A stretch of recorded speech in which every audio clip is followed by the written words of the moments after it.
تو میں آپ سے سب سے بلکہ پوچھنا چاہوں گا واٹس یور فیوریٹ ذکر؟ ویسے تو بہت سے اذکار ہیں لیکن واٹس یور گو ٹو ذکر کہ جب آپ فری ہوں اور آپ آڈینس کو بھی بتانا چاہیں کہ جی ہاں یہ آئی لو دس ذکر. اچھا علی بھائی، میں آپ کو بتاؤں کہ ایک پریکٹس جو میری پہلے بھی رہی ہے اور اب زیادہ ہو گئی ہے، وہ یہ ہے کہ جب بھی میں ذکر کرنا شروع کرتا ہوں نا اللہ سبحانہ و تعالیٰ کا، تو میں استغفر اللہ اور اللہم اغفر لی سے آگے نہیں جا پاتا. اللہ، کیونکہ میں نا، میرا دل کرتا ہے اللہ سبحانہ تعالیٰ کا ذکر کرنا، سبحان اللہ. اور میں اپنا محاسبہ جب کرتا ہوں نا کہ میری عبادات کا، نماز کا جب میں محاسبہ کرتا ہوں تو میں استغفر اللہ اللہم اغفر لی سے آگے نہیں جا پاتا. سبحان اللہ. کہ میں اللہ تعالیٰ کا استغفار کرتا رہتا ہوں کہ اللہ تعالیٰ مجھے معاف کر دے، تاکہ میں اس کی بات چاہتا ہوں کہ میں سبحان اللہ، الحمدللہ، اللہ اکبر، لا الہ الا اللہ، اور رسول اللہ صلی اللہ علیہ وسلم کے اوپر بھی درود، اللہم صلی علی محمد. لیکن میں نے recently I find myself just saying اللہم اغفر لی، اللہم اغفر لی، یا استغفر اللہ.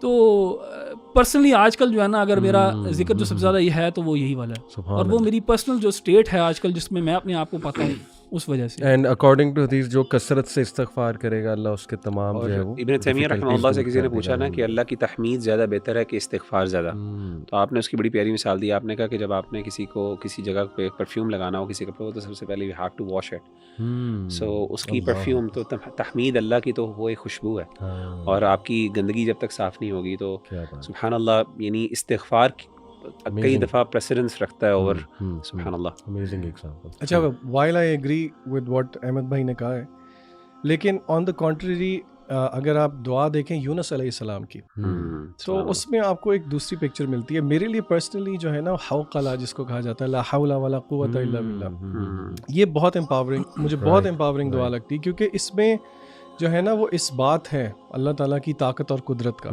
اور اگر آپ دیکھیں تو یونس علیہ السلام کی دعا میں بھی یہی ہے، یعنی کہ اس میں بھی اس بات ہے لا الہ الا انت سبحانک انی کنت من الظالمین.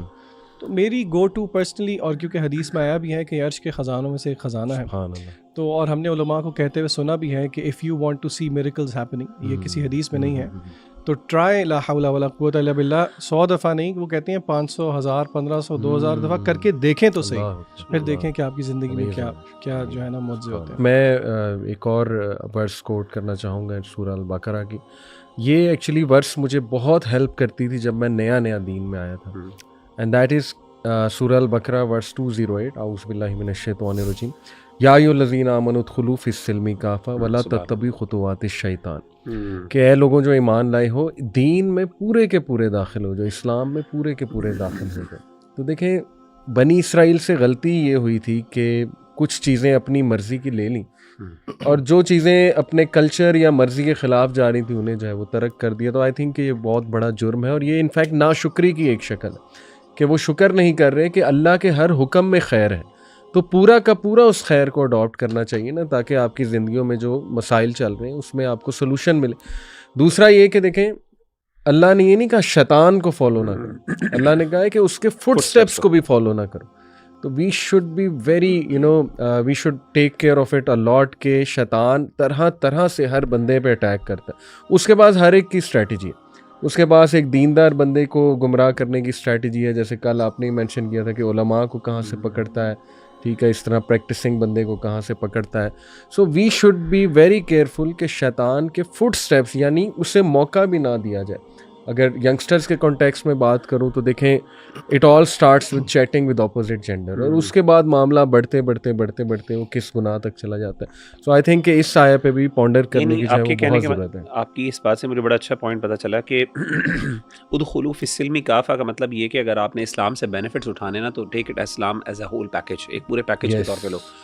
اگر آپ واقعی صحیح معنوں میں آپ اسلام سے فائدہ اٹھانا چاہتے ہیں، یہ نہیں کہ اگر آپ پک اینڈ چوز تھوڑا سا کرو تو ہو سکتا ہے جزوی طور پہ کچھ نہ کچھ فائدہ ہو جائے، لیکن ریئل میں جو ایکچولی میں آپ کو اسلام جو پرومسز کرتا ہے نا بڑے بڑے، فَلَنُحْيِيَنَّهُ حَيَاةً طَيِّبَةً، پاکیزہ زندگی کے لیے ادخلوا فی السلم کافہ، پھر ہر چیز میں اس کو امپلیمنٹ کریں. اچھا، احمد بھائی نے بات کی رمضان کی، قرآن کی اور دعا کی، یہ تو ہے ساری عبادت. اگر آپ پارے کے شروع میں آ جائیں تو اس میں ایک بڑی انٹرسٹنگ چیز ہے، بار بار سائنٹیفک چیزوں کی طرف جانے کو بہت دل کرتا ہے. اللہ تعالیٰ نے قرآن مجید کے اندر جو ہے وہ ایک طریقہ رکھا، اور وہ کس چیز کو ثابت کرنے کے لیے رکھا کہ آخر اللہ کی عبادت کیوں کی جائے، یعنی کہ وہ کیا دعویٰ ہے جس کے بعد اللہ تعالیٰ کہتے ہیں اچھا کیونکہ ایسی بات ہے اسی لیے میری عبادت کرو۔ اللہ تعالیٰ نے ہمیشہ توحید ربوبیت کو کلیم کر کے آگے پھر کہا ہے دیر فار ورشپ می۔ کیا مطلب توحید ربوبیت کہ مثلا اللہ تعالیٰ خالق ہیں، اللہ نے یہ پیدا کیا، اللہ نے وہ پیدا کیا۔ تو میں جن آیات کی طرف اشارہ کرنا چاہ رہا ہوں وہ آیات یہ اس پارے کے بالکل شروع ہی میں ہیں۔ اللہ تعالیٰ فرماتے ہیں ان فی خلق السماوات والارض واختلاف اللیل والنہار والفلک، لمبی آیت ہے بیسیکلی جس میں اللہ تعالیٰ نے تخلیق کا ذکر کیا، آسمان اور زمین کا، دن اور رات کے ہیر پھیر کا ذکر کیا، کشتیوں کی جب وہ دریا پہ چلتی ہیں لوگوں کو فائدہ دیتی ہیں، آسمان سے جب بارش برستی ہے، یعنی کہ it is the manifestation of Allah تعالیٰ کریشن۔ اور اسی طرح اور سورہ بقرہ کے شروع میں بھی اللہ تعالیٰ نے جب کہا یا ایھا الناس اعبدوا ربکم کہ اللہ کی عبادت کرو، اس کے آگے پھر اللہ تعالیٰ نے جو دلائل دیے وہ ربوبیت کے دیے۔ تو اس سے ہمیں ایک جینیسس آف فیتھ کا پتہ لگتا ہے کہ کس طرح اللہ تعالیٰ ہمیں الوہیت کی طرف لے کے جانا چاہتے ہیں کہ ہم اللہ کی کریشن پہ غور کریں۔ دیکھیے یہ تھیوریٹیکل بات نہیں ہے، آج کل اس کو اگر ہم پریکٹیکلی مینیفیسٹ کریں تو ہم سوچیں کہ وہ کون سی چیزیں ہیں جو کہ ہنڈرنس ہیں میرے اور آپ کے لیے کہ ہم غور و فکر کریں اللہ تعالیٰ کی تخلیق میں۔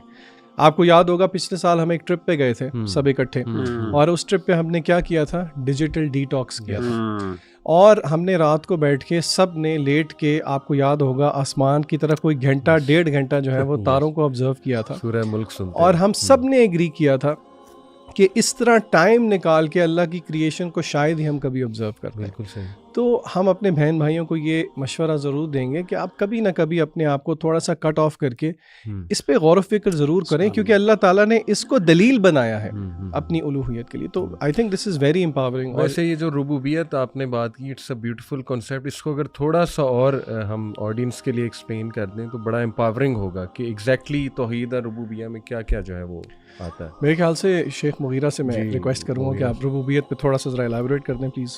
جی، اس میں نا توحید ربوبیت میں بنیادی طور پہ ویسے تو اللہ تعالیٰ کا خالق مالک ہونا، 3 بڑی چیزیں ہیں کہ اللہ خالق ہے، اور دوسرا اللہ مالک ہے، یعنی whatever Allah is created Allah کی وہ ڈائریکٹ پوزیشن میں بھی ہے اور اللہ کے ڈسپوزل پہ بھی ہے، اور تیسری چیز اللہ قدیر بھی ہے، یعنی یہ 3 الملک والقدرہ اور ایک خلق، یہ 3 بڑی کوالٹیز عام طور پہ توحید ربوبیہ کے اندر کوٹ کی جاتی ہیں۔ یعنی اللہ تعالیٰ نہ صرف خالق ہے، اللہ آنر بھی ہے، اور اللہ کے پاس نہ صرف اللہ خالق ہے تو اللہ کے پاس ایک نیچرل رائٹ بھی ہے، اور تیسرا اللہ کا ڈسپوزل بھی ہے، یعنی اللہ کے مرضی کے مطابق کچھ پتہ ہل بھی نہیں سکتا۔ یہ 3 کوالٹیز جو ہیں یہ پرائمریلی ایک توحید ربوبیت کا کانسیپٹ ہے، اور میں سمجھتا ہوں جس بندے کے اندر توحید ربوبیہ کا کانسیپٹ صحیح معنوں میں انٹرنلائز ہو جائے نا، وہ کبھی بھی شرک نہیں کر سکتا۔